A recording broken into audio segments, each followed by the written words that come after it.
Bom, e aí a outra conjuntivite, pensando assim, ó, em tempo. Então, ó, a conjuntivite química no primeiro dia de vida, conjuntivite por Neisseria, é 2 a 5 dias de vida. Aí aqui na clamídia, né, é a partir disso, tudo bem? Então, a infecção genital por clamídia é a IST bacteriana mais comum, mais frequente. Então, países de média renda mostram uma taxa de 5 a 50 a cada 1.000 nascidos vivos.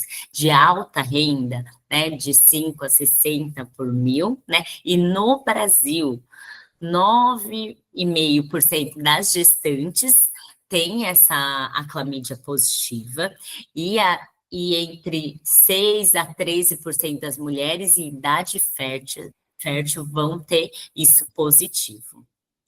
Bom, lembrar que 30 a 50% das mães infectadas agudamente vão adquirir infecção e 25 a 50% desses recém-nascidos vão desenvolver conjuntivite. Bom, beleza? Ótimo. Vamos continuar aqui, tá bom?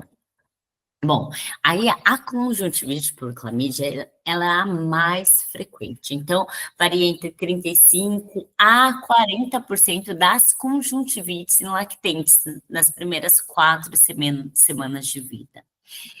O seu período de aparecimento é entre 5 a 14 dias após o nascimento, mas pode ser mais precoce se a gente estiver falando de um recém-nascido que tenha uma rotura prematura de membranas, tudo bem? Os sintomas variam muito, de um inchaço leve com secreção ocular aquosa até uma secreção mucopurulenta, tudo bem? Mas esse inchaço acentuado, ele chama muita atenção, com uma conjuntiva vermelha, espessada, pode formar pseudomembranas, né, por conta desse exudato aderido à conjuntiva, e aí você precisa de uma avaliação do especialista para ir fazendo essa limpeza, essa avaliação mais cuidadosa, e pode ter uma conjuntiva mais friável, levando uma secreção sanguinolenta, tudo bem? E essa secreção, ela tem maior especificidade e valor preditivo positivo para uma conjuntivite por clamídia. Tá certo? Bom, então a incidência é alta, né? É a principal causa aí das conjuntivites, tirando as químicas, certo? Tudo bem? Então, o tempo de apresentação é nessas primeiras semanas de vida da pneumonia associada à clamídia, tudo bem? E o que você vai ter de sintomas, né, dessa pneumonia? Vai ser uma tosse com uma congestão nasal, mas sem uma secreção tão significativa, né? Apesar que alguns lactentes podem ter uma secreção nasal mais espessa, né? Geralmente é febril ou... Oi. Quer falar alguma coisa? Alguém abriu o microfone? Não, Rê, pode continuar. Então tá bom, então estamos acabando aqui, tá bom? Então vamos lá, tá? Então a conjuntivite é infecção por clamídia, então ela pode cursar com pneumonia associada, tudo bem? E ela é mais tardia, né, e mais posterior à conjuntivite, e qual que vai ser a clínica? Então, vai ser essa tosse, congestão nasal, sem secreção significativa, geralmente é um lactante afebril ou febre bem baixa, a ausculta pulmonar pode ter estertor, pode ter platisplenomegalia, mais por hiperinsuflação pulmonar, né? E pode ter também uma hipoxemia leve, a moderada, mas também depende da fase que você avalia. No laboratorial, pode ter uma eosinofilia, né? A contagem de leucócitos geralmente não está muito alterada, e no raio-x vai ter uma hiperinsuflação com infiltrado intersticial bilateral, beleza? Tudo bem? Então, vamos lá. Bom, a conjuntivite com clamídia, então, o tratamento vai ser com a eritromicina ou azitromicina. Lembra que a terapia tópica para clamídia não é eficaz. E também lembrar que no tratamento da clamídia tem um grande risco de estenose hipertrófica de piloro, por causa do uso desses antibióticos, especialmente em lactentes com menos de 2 semanas de vida. Então, isso é muito importante para a gente orientar os pais sobre os sinais de alerta da estenose hipertrófica do piloro. Tudo bem? Bom, por conta da dificuldade no tratamento da conjuntivite pela clamídia e a falta da disponibilidade do método de avaliação da clamídia no Brasil, não é todo lugar que a gente tem disponível, o Ministério da Saúde, ele recomenda o tratamento empírico para clamídia e Neisseria para toda oftalmia neonatal diagnosticada. Tudo bem? Então, é muito importante. Eu não sei, assim, essa indicação pode variar de para onde você está, tudo bem? Se você tem um local com método apropriado, né, para avaliar a conjuntivite com clamídia, você pode tratar separadamente, mas de uma forma geral, essa é uma recomendação do Ministério da Saúde, tudo bem? Lembrar também que a taxa tem uma taxa de falha de tratamento, então alguns recém-nascidos você precisa repetir o tratamento também, tá certo? E muito, muito importante, realizar a avaliação sistêmica dos recém-nascidos, né? Então, avaliar se tem todo recém-nascido com risco, né? Suspeita de conjuntivite, a gente tem que avaliar tudo. Então, sinais de otite, pneumonia, meningite, sepse. Além disso, muito importante a gente fazer a investigação e o tratamento de doenças sexualmente transmissíveis nos pais ou nos cuidadores, tá certo?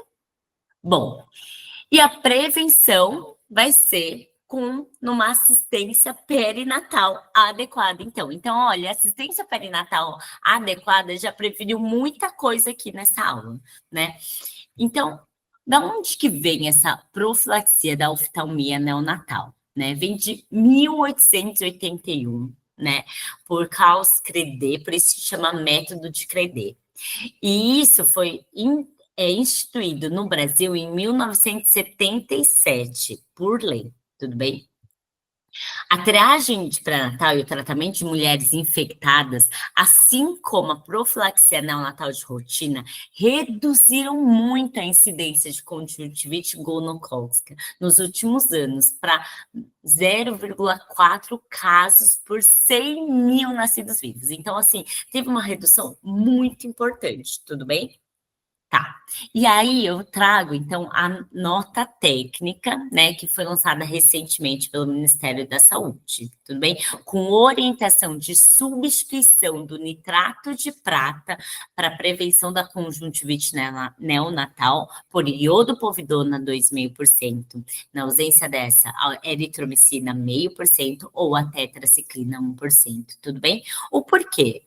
Porque o nitrato de prata, ele tem pouca ação contra os outros agentes e pouca ação contra o agente mais frequente, que é a clamídia. Tem muita associação com conjuntivite química. Então, 50 a 90% desses recém-nascidos nos quais é aplicado nitrato de prata, eles vão apresentar, né, então, reações, irritação, né, dessa conjuntiva, além de ter dor, ardor. E tem muito problema de conservação. Então, a estabilidade do nitrato de prata é muito baixa. Então, tem que ficar trocando frequentemente, o que aumenta os custos hospitalares. Tudo bem? Então, por conta de tudo isso, né, o documento do Ministério da Saúde traz como opção e indicação a profilaxia com iodopovidona 2,5% colírio, porque a iodopovidona tem eficácia comprovada contra Neisseria e clamídia. As medidas antibacterianas de maior espectro, com baixa geração de resistência bacteriana, tem uma menor toxicidade e nenhum relato de anafilaxia, não tem problema de conservação, pode ficar tempos, e um baixíssimo custo associado. Tudo bem? Então, na prevenção, a indicação hoje pelo Ministério da Saúde é aplicar a iodopovidona 2,5%. Na falta dela, a pomada de eritromicina 0,5% ou a tetraciclina 1% em todos os recém-nascidos até 4 horas após parto, tudo bem? Mas se a gente for, a iodopovidona, ela também previne de conjuntivite viral, mas se ela for aplicada na primeira hora de vida, tudo bem? Então, tem que avaliar aí os fatores de risco do seu recém-nascido. E o nitrato de prata, ela fica apenas na ausência de todas essas medicações, tudo bem? Lembrando que não se justifica nenhum hospital comprar o nitrato de prata até por custos, tá certo? Bom, eu queria só finalizar aqui a mensagem da prevenção da conjuntivite neonatal, né? Porque é muito importante a gente fazer essa prevenção da propagação das infecções sexualmente transmissíveis, com uma triagem de infecção genital nas mulheres grávidas, fazer a profilaxia dos recém-nascidos logo após o nascimento, quando indicado, e diagnosticar e saber tratar adequadamente essa oftalmia neonatal, que pode ter repercussões tão graves. Tudo bem?